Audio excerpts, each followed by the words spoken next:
सरपंच प्रकाश पाटील यांचा आणखीन एक नाविन्यपूर्ण उपक्रम. खालापूर तालुक्यातील विकसनशील ग्रामपंचायत म्हणून होणार ग्रामपंचायतीकडे पाहिले जाते. ग्रामपंचायत हद्दीतील जनतेला विविध प्रकारच्या सुविधा देण्यात ग्रामपंचायत यशस्वी झाली असताना कचरा निर्मूलनाचा प्रश्न या ठिकाणी मोठा होता आणि हीच समस्या होणार ग्रामपंचायतीचे सरपंच प्रकाश पाटील यांना सतावत होते. यातील मूल मुद्दा होता तो ओला आणि सुका कचरा एकत्र करण्यासाठी जागा उपलब्ध होत नव्हती. यासाठी नवीन जागा खरेदी करणे म्हणजे अतिशय महागडा प्रकल्प म्हणून ठरला असता. त्यातूनच मार्ग कसा काढावा या विचारात सरपंच प्रकाश पाटील असताना एका गोष्टीवर लक्ष केंद्रित केले, ते तीनही गावच्या स्मशानभूमीवर.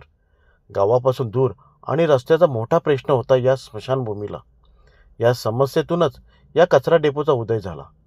पहिल्यांदा ग्रामपंचायतीच्या माध्यमातून होणार चिंचोली गोहे आणि टेंबेवाडी या तीनही गावांच्या मध्यस्थानी असलेल्या नदी शेजारी भव्य अशी वीज सुविधासहित सज्ज असलेली वैकुंठधाम स्मशानभूमी उभारली.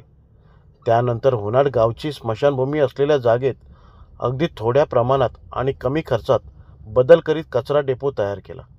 याआधी प्रकाश पाटील यांनी आपले वैयक्तिक संबंध वापरीत कमानी या कारखान्याकडून CSR उपक्रमांतर्गत ग्रामपंचायतीसाठी कचरा गाडी मिळवली होती.